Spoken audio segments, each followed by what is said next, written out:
आणि संदीप बऱ्याच वेळापासून आपण बघतोय समोर खेळ बघतोय अष्टपैलू खेळ जिंकले आजही श्री महालक्ष्मी पुढच्या फेरीमध्ये गेले त्याबद्दल तुला आपल्या संघाला मी अभिनंदन करतो तुला शुभेच्छा देतो फेरीसाठी आणि आज या ठिकाणी तू सुद्धा समाजाचं काहीतरी देणे लागतो आज कौतुक झालं त्या कौतुकामागे तू कशा प्रकारे या खेळामध्ये तुझं योगदान दिलंस आणि ते योगदान सचिन यशवंत गोळे ही तुलना खूप चांगली आहे आणि सगळ्यात पहिल्यांदा आपल्या आईवडिलांनी सोडल्यानंतर काय करणार आपल्या आईवडिलांच्या आपण थोडीफार आपल्या आईवडिलांना थोडी आपण त्यांच्या म्हणण्याप्रमाणे वागलो ना तर बाकी आपल्या समोर कोणते हे होते कधीच काय होतं झाले पण पुढे संसार देणाऱ्या व्यक्तीचं काय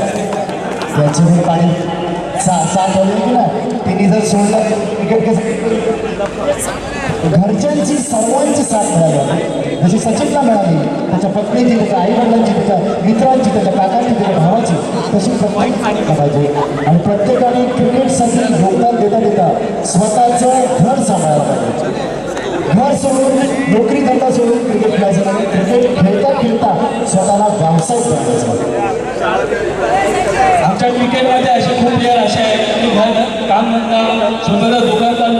हे लोक क्रिकेट खेळतात आज दिवसभर खेळले तरी हे लोक आज रात्री गुजरातला जातात असं नाही आहे की हे लोक क्रिकेट खेळतात त्यांची सगळ्यांनी पर्सनली स्वतःची दुकानं आहे ओंकारचं वेदांत स्पोर्ट दुकान आहे आताच त्यांनी केलं आहे त्याचं जे दुकान आहे त्याचं ते शॉप आहे तर आपण सगळ्यांनी अशी प्रार्थना करावी की त्याचं दुकान भरपूर चालावं आणि त्याला चांगली उत्पन्न साधलं यासाठी त्या ठिकाणी